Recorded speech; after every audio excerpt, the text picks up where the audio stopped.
Gaddar film awards 2025 దాదాపుగా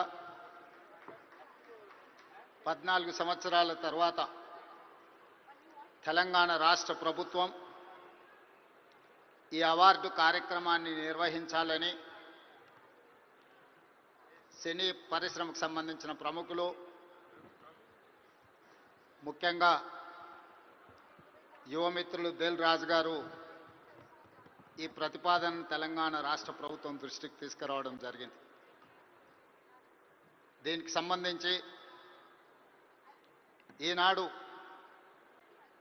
ఇంత అద్భుతమైన కార్యక్రమాన్ని ఏర్పాటు చేసి ఈ కార్యక్రమానికి నాతో పాటు ఉప ముఖ్యమంత్రి వర్యులు మిత్రులు బట్టి విక్రమార్క గారు, మా మంత్రివర్యులు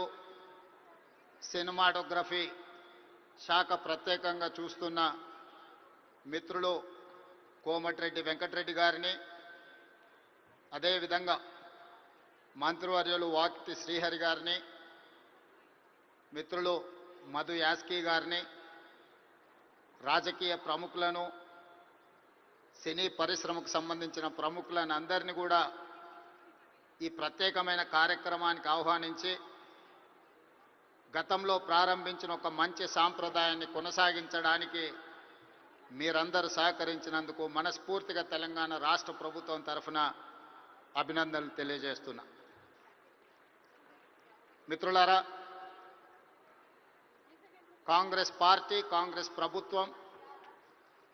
పరిశ్రమను ఎప్పుడూ గౌరవించి మీకు అవసరమైన అన్ని వసతులను ఏర్పాటు చేయడమే కాకుండా మిమ్మల్ని అభినందించాలన్న ఆలోచనతోటి 60 సంవత్సరాల క్రితం, నాకు తెలిసినంత వరకు సినీ ప్రముఖులకు ఇంకా బాగా తెలియాలి, 1964లో తెలుగు సినీ పరిశ్రమను గుర్తించడానికి డైరెక్టర్లను, నటులను,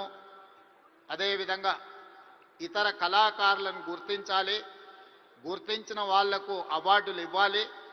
ఆ అవార్డులకు నంది పేరు పెట్టాలి అని చెప్పి 60 సంవత్సరాల క్రితం ఆనాటి ప్రభుత్వం నిర్ణయం తీసుకొని ఆ సంప్రదాయాన్ని 14 సంవత్సరాల క్రితం వరకు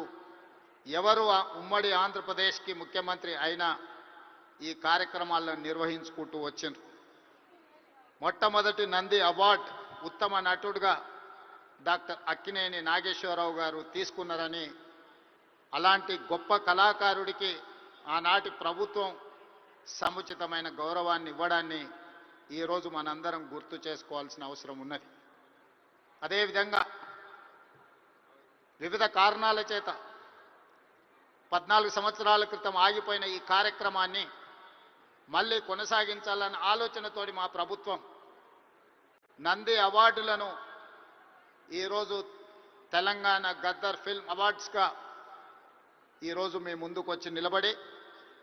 ఈ 11 సంవత్సరాలు తెలంగాణ రాష్ట్రం ఏర్పడ్డ తర్వాత తీసిన అన్ని సినిమాలకు సంబంధించిన డైరెక్టర్లను, కళాకారులను, కవులను, గాయకులను, సాంకేతిక నిపుణులను అందరినీ అభినందించాలి అని ఈరోజు ఈ కార్యక్రమాన్ని ఏర్పాటు చేసి ఇన్ని గంటలైన ప్రముఖులందరూ ఇక్కడ ఉండి పరిశ్రమ అంతా ఒక్కటే, ఈ పరిశ్రమకు తెలంగాణ రాష్ట్ర ప్రభుత్వం అందిస్తున్న